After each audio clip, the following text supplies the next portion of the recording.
Hi, this is Dan Heisman, and we're continuing with our series of YouTube videos to help you play chess better.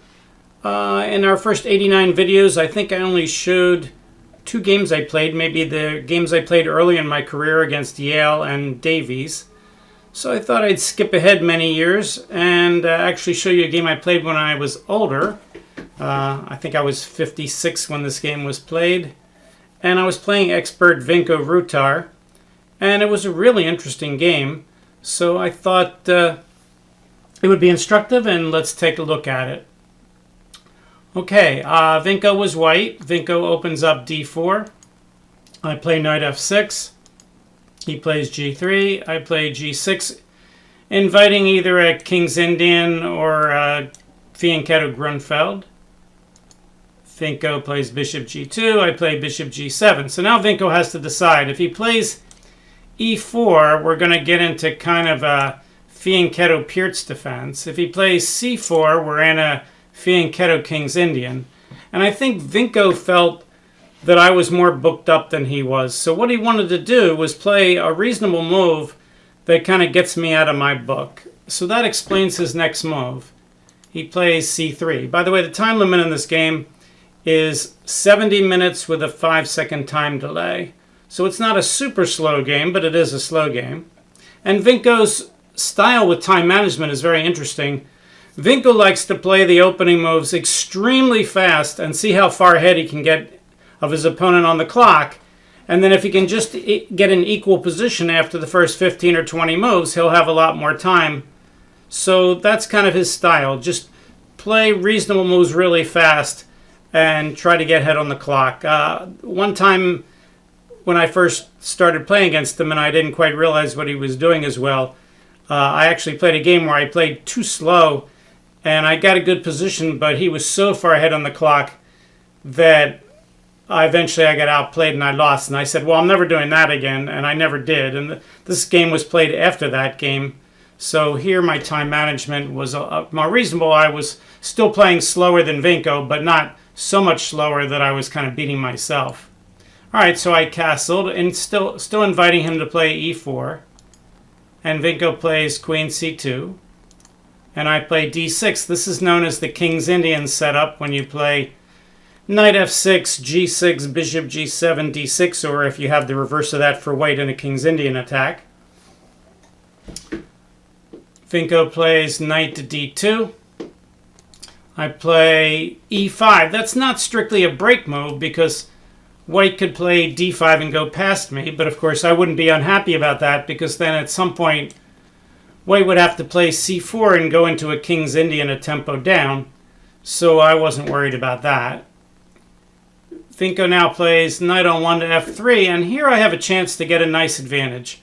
What I should play is e takes d4, simply getting a semi-open e-file. If he takes back with the pawn, I play rook to e8, and the fact that he can't castle because his knight's in the way from the queen guarding the e2 pawn means it's a little bit awkward for him. If he has to move the knight right away, let's say he plays knight to b3, Stockfish says I could play bishop f5 and develop and hit the queen, or I could play a5 threatening a4, driving the knight back. And black already has a really big advantage. Stockfish says after a5 that I'm up by 1.1 pawns. That's how big an advantage that would be. So let's try a different move. If he plays queen d3 to guard the e-pawn, then I can play a move like queen e7 and again hit the e-pawn another time. Let's say he decides to play e3. I can break with c5. Break up his center, and again Stockfish says the black has a big advantage over a pawn actually. Alright, so back to the game. So I make the mistake of playing rook e8 first, threatening to do that kind of stuff, but that gives Vinko the opportunity to either take my pawn or push past, and I don't have time to take his pawn. So Vinko wisely takes my pawn. And now I can't take with the rook, of course, because I lose the exchange. So I have to take with the pawn blocking my rook. And this isn't nearly as good as the line we just saw. So I missed my opportunity to really punish his kind of weird opening play with c3 and queen c2. All right, so Vinko plays e4, and now we're sort of in a position you could easily reach in a King's Indian attack, where, you know, black's fully equal, maybe even slightly better, but I haven't really gotten the kind of advantage that I should have based on his opening play. All right, so I play c6. Notice the position's a little bit symmetric, but it favors me because his knights are redundant. I don't have to put my queen on c7, although I probably will. And of course, I'm already castled and my rook's on e8. He castles. I play queen c7. So now we're getting close to symmetry. If he plays rook e1 and I play knight bd7, it would be symmetry, but I wouldn't do that. If he plays rook e1, Stockfish says my best move is to play h6 to keep the knight out of g5 and then play like bishop to e6 with equality. Okay, so Vinko plays b3 with the idea that now he could not only develop his bishop on this diagonal, but he could play bishop b2 and put pressure on e5, or maybe even play bishop a3 and put pressure on c5 and d6. All right, so I play bishop e6, and I'm not worried about knight g5 because then I'll move the bishop back, and then I'll hit the knight, and then I'll bring the bishop back again. And basically what will happen is I'll be moving my bishop 2 extra times, and he'll be moving his knight 2 extra times for me to play h6, which evens out. And that's exactly what happens. Vinko plays knight g5. I move my bishop. I'm not worried he's going to play f4 here. That would probably help me a little bit. So Vinko instead develops with bishop a3. I say bye-bye Mr. Knight. He goes back to his best square. And I bring the bishop back to e6. So we both kind of spent 2 extra tempos here. If he had never played knight g5 and I had just played h6, we would have gotten to the exact same position with the exact same people to move. Okay, so now it's White's turn. And the computer says the game is even. White puts his rook on the open file. Now I need to get my knight out and get my rook on the open file. So the question is, should I go knight a6 or knight d7? A lot of my students here go, well, knight on the rim, the future is dim, so you should play knight d7. But the problem with knight bd7 is it's redundant with the other knight. It blocks the bishop and it blocks the d file. So it's not 100% clear that knight bd7 is better than knight a6. Now Stockfish says it is somewhat better, and that knight bd7 is equality, or maybe microscopic advantage for white. I played knight a6, and I'm going to either bring the knight back to c7 or into c5 once it's guarded. Depends on what he does. But right now I'm just leaving this d7 square open for my pieces to coordinate. So Stockfish here thinks white should play bishop f1 and threaten maybe bishop takes a6, messing up all my queenside pawns. If he does play bishop f1, Stockfish says I should try to get rid of the bishop pair with a move like bishop f8, so that if he ever takes on a6, I can, well, actually we get rid of my bishop pair, but it would neutralize his good bishop.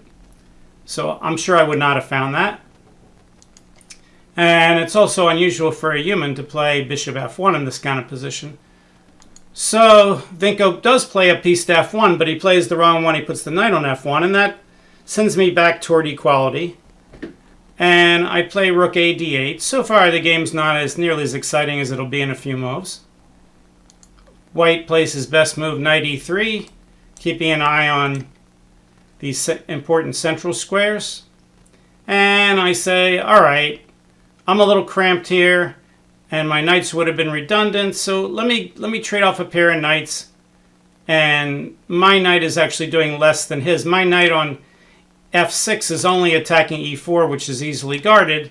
His knight is kind of pressuring my squares, so I play knight g4 to offer the trade. Now he can go back, knight f1, and then play h3. The problem with that is if he plays knight f1, I have time to do other things, like maybe attack his bishop on a3.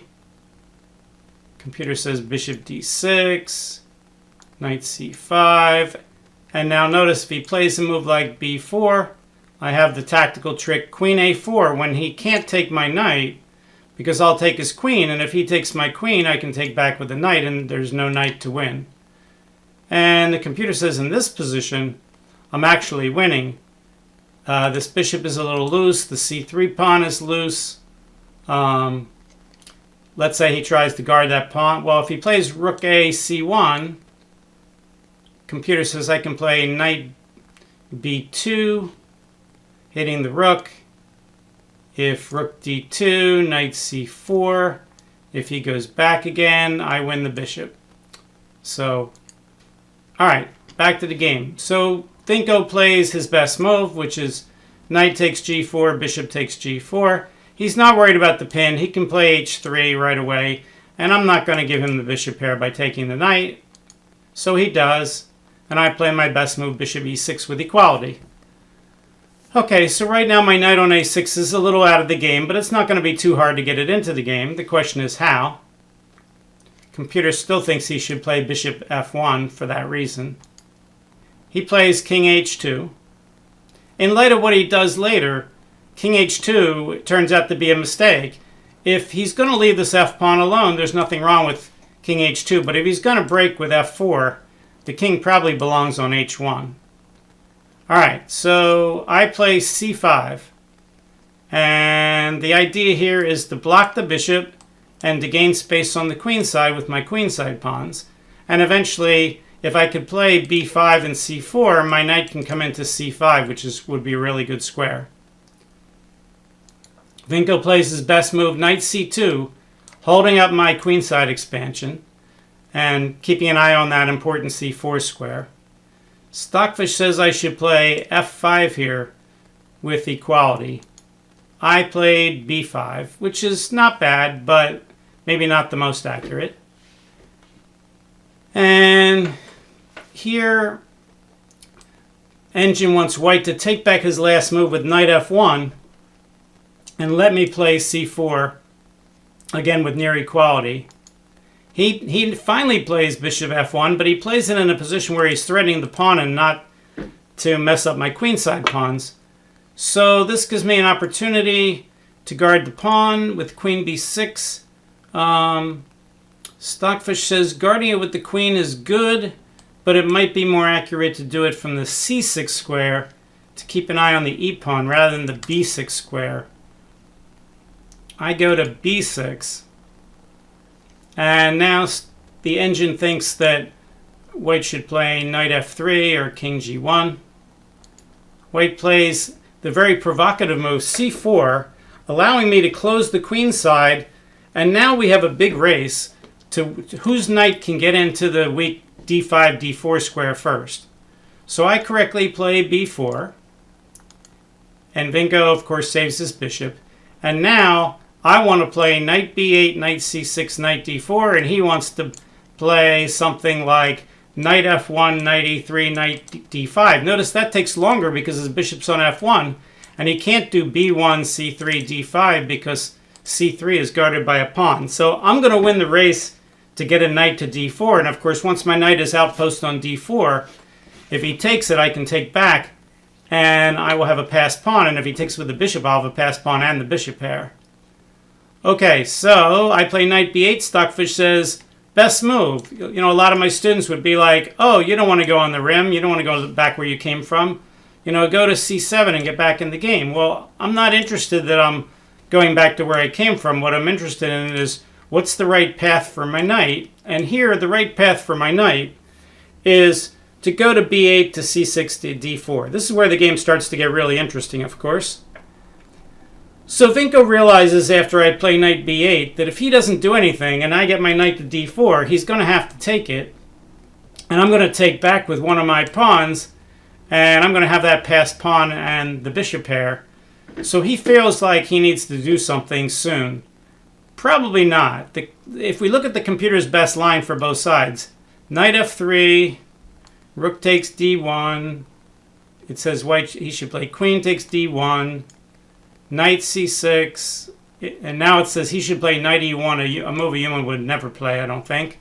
And I should play h5, he should play knight d3, rook d8, queen e2, bishop h6, rook d1. This is all best play for both sides. And now the crazy move, bishop g7. I thought I just went from there. And it says I have an advantage of about half a pawn. Well, okay, that's nice, but humans aren't going to be able to find that kind of crazy maneuvering. So Vinko plays f4, and that's where his game really starts to go downhill, because, you know, we have all my students saying, oh, I'm afraid to push my kingside pawns because it's going to weaken my king. And I go, you know, that Irving Chernev in Logical Chess Move by Move Over does that kind of thing. If you watch Grandmaster games, they move their kingside pawns all the time. And that's true, but here Vinko is moving the kingside pawns a little too dangerously, and I take advantage of it here. I say, oh, you want to push those pawns up against your king? Let me take, and when you take back, I'm going to pin that pawn to your king, and you're going to have some problems on the dark squares on e5 and f4. And now I'm in really good shape. Let's see, was that my best move? The computer said it was better for me to play bishop takes, queen takes, rook d4 first. And if bishop g2, rook e d8, e5, knight c6, says this is even much better for me than the game. Okay, well, I believe him, but interesting to see that. So I played queen c7, and the computer says I'm winning. I'm just not winning as much as in his line. All right, and I'm threatening queen takes f4 check, and he's got to stop that. Obviously, he can't play bishop takes g7 because then queen takes f4 check is his Zwischenzug. So he decides to play e5. But e5 is a real, you know, he's really giving in a little bit here by doing that, a concession. So now I could play bishop f5 and hit the queen. He can't play bishop d3 because my rook's on it. My knight's still going to go to c6 and d4. At some point, I'm going to play f3, and if he ever takes, I can play queen takes f4 check. So I should be winning here. I play bishop f5, computer's #1 move, and now I'm expecting him to play queen to c1. Instead, Vinko self-pins his knight with knight e4. And now it looks like he's got this f6 square covered. He's got a knight on it, a pawn on it, and a bishop on it. But that's really just an illusion, because after I play f6, hitting this pawn a third, fourth time, I've hit it with 3 direct with a pawn, a rook, and a queen, and 1 indirect with a bishop. He can't take because queen takes f4 check. And even though he's hitting my bishop with a pawn, he's losing because he would have to bring his king to a square. If he goes to a white square, I have bishop takes knight check, winning the queen. And if he plays king to g1, I can take the knight hitting the queen, and he doesn't have time to take my bishop, so I'm winning a piece. So he can't take the pawn, of course. Vinko's going to see that. But if he can't take the pawn, then I'm going to win that pawn because I'm attacking it more times than he can guard it. So that's one of the problems with knight e4.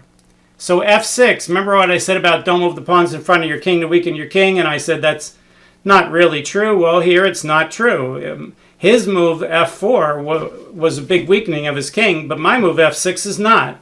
So you can't generalize and just say don't move the pawns in front of your king. You know, in Vinko's case, he probably shouldn't. In my case, I absolutely should. So, you know, moving pawns in front of your king doesn't make your king weak. What makes your king weak is the opponent's ability to attack it. And after he played f4 and I played it this way, I have attacking possibilities against his king, and that's what made it unsafe, not the fact that the pawns moved per se. Okay, so he decides to trade rooks, and I keep the open file even though that takes a pawn off of the e5 pawn because he still can't take it. He just plays bishop g2, activating the bishop. The bishop was not doing much on this diagonal with the pawn on c4 anymore. And I say thanks for the pawn. All right, so now I'm up a pawn and I'm completely winning. So I just have to be careful and play accurately here. But part of what makes this game fun is, you know, I'm not a computer and I didn't. So Vinko tries to neutralize the d file with rook to d1. And here, my most accurate move is to play pawn takes pawn and just say, thanks for the pawn. And even though my queen is overworked between the c5 pawn and the rook, and he might be able to attack it, I should be very good here. E takes f4. If he plays rook takes d8, I play queen takes d8. Bishop takes g7. I can take with the king. If he checks me here, I can play queen d4. And now if he plays queen takes d4, I can take with the pawn, and there's no pawn for that knight to take. And now I'm up 2 pawns. So he didn't have any capturing sequences. There was no, as I call them, counting sequences where he can capture, and end up winning a pawn back. If I play e takes f4. Little bit complicated, though. So I play knight c6, part of my original plan, to get the knight into that super outpost d4 square. But that's a little bit inaccurate. Vinko plays his best move, even though he's losing. That's still the best he can do. And now I have to figure out, do I want to take with the queen and let the knight go into its square and guard e5? Or do I want to take with the knight and let the queen keep guarding e5 and attacking f4? So it's a trade-off. And also, if I take with the knight, my queen can guard the pawn on c5 as well from knight takes c5 if he moves the queen. Well, it's a trade-off, and I took a fair amount of time on this move. Let me look at my notes here. How much time? This game was 70-2, and I'm sure I'm a little low on time, but yeah, I had 18 minutes left. I always like to write down my time after each move. I had 18 minutes left after I played knight c6, and I took a minute and a half to figure out which way I wanted to take. And Stockfish says taking with the queen is about a pawn worse than taking with a knight. My advantage drops from 3 pawns to about 2 pawns. So I take with the queen, which is the wrong way. And Vinko plays his very best move, queen f2, guarding the f4 pawn, hitting the c5 pawn twice, and still attacking e5. All right, so right now I am up a pawn, but I can't really save my c4 pawn. Even if I put my knight on d4, he can just play knight takes c5. So I take the pawn on f4, and now Vinko has a choice. Queen takes f4, queen takes c5, or knight takes c5. Let me take those arrows off the board. If you want to take a little quiz, an analytical quiz, stop the video, pause the video, and see which move you would make here for white. Would you play A, queen takes f4, B, queen takes c5, C, knight takes c5, or D, some other surprise move? All right, like maybe, well, I won't mention any. All right, what would you play here? Pause the video, come up with a move, let me know what you say. Okay, I'm going to give you what the top 4 moves are here for white. White is still losing, but the top 4, let's bring down, we're going to show them here. Okay, number 1 is knight takes c5, but a close second is bishop takes g7, king takes g7, and then queen takes f4. So black has to play one of those 2 sequences. So if you came up with bishop takes g7, king takes g7, queen takes f4, or if you came up with knight takes c5, then those are your 2 best moves. Everything else is at least a pawn and a half worse. Okay, so let's go back to the game. Very interesting decisions here. And you want to take a lot of time on decisions like this. The whole game's riding on it. Here, if Vinko wasn't down a pawn, this would be the difference between whether he's drawing or losing the game. Since he's down a pawn all the ways, so now here we are. We still have that same decision. Which 3 do you want to take? And of course, on the previous move, if you take with the queen right away, he can take your bishop. So it made sense. I should have probably made the quiz after bishop takes, king takes. And made the quiz here, which one of the 3 would you do? And in this case, now it's clear. If we look at the board, queen takes f4 is better by a whole pawn. So that's the right pawn to capture. And that's the pawn you can't capture right away if your bishop's hanging. So he plays queen takes c5, and the question is, why is queen takes c5 bad? Well, you can take another quiz here. Black to play and show why queen takes c5 was not the right move. And it turns out it's a very pretty geometry answer. Okay, let me show you what I did. This is one of the reasons why I'm showing you this game, because I really like the ending. I played bishop takes e4. Of course, he has to take back. He can't take the knight because the bishop's guarding it. And now I simply play queen check. And now every move he has is bad.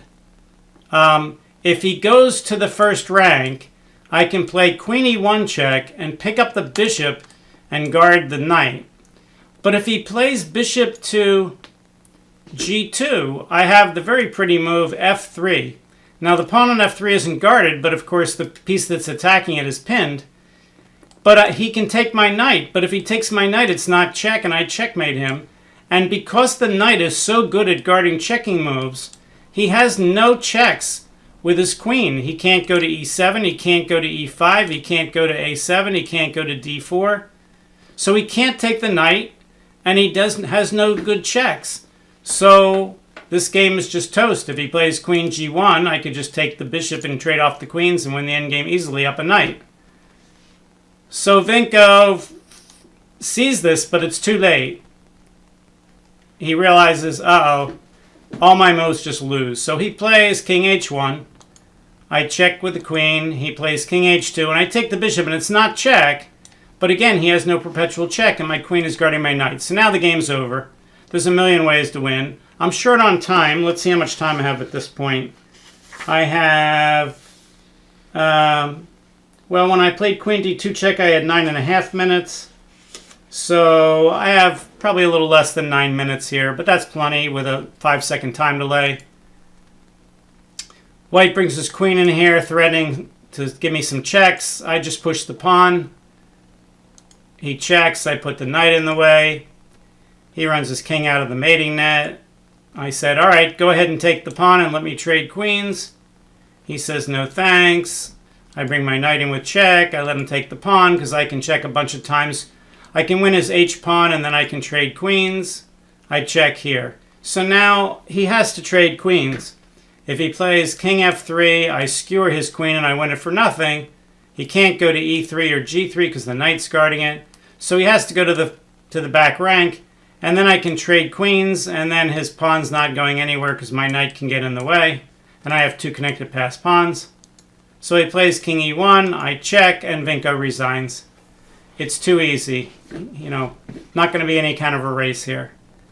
Okay, so that was my game against Vinko, and I went on, and that year I won the Mainline Chess Club Championship 5-0. I won every game. So it wasn't bad for a 56-year-old. Pretty happy, and I thought this was a really interesting game and hope you enjoyed it. So this is of the 90 videos I've done so far, this is the third one I think I've done on my games. And we'll give you some more. I have a lot of interesting games. It's been a long career. And hopefully enjoyed today. If you did, subscribe to the channel. You can like the video. You can tell your friends. And we'll see you next time. Thanks. Bye.